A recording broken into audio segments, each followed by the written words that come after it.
নতুন নতুন রান্না করতে আমার কাছে বেশ ভালো লাগে আর কন্টিনিউ চেষ্টা করি নিজে থেকে নতুন কিছু রান্না করা যায় কিনা। হ্যালো এভরিওয়ান, আসসালামু আলাইকুম সবাইকে। আমি নওশিন, আশা করি আল্লাহর রহমতে সবাই অনেক ভালো আছেন। রিসেন্ট হচ্ছে অনেক রকমের সবজি রান্না করি আর চেষ্টা করি যে সব সবজি দিয়ে কি রান্না করা যায়।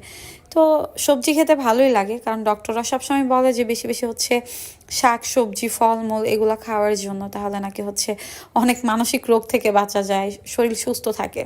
এটা আমার কথা না, ডক্টরদের কথা।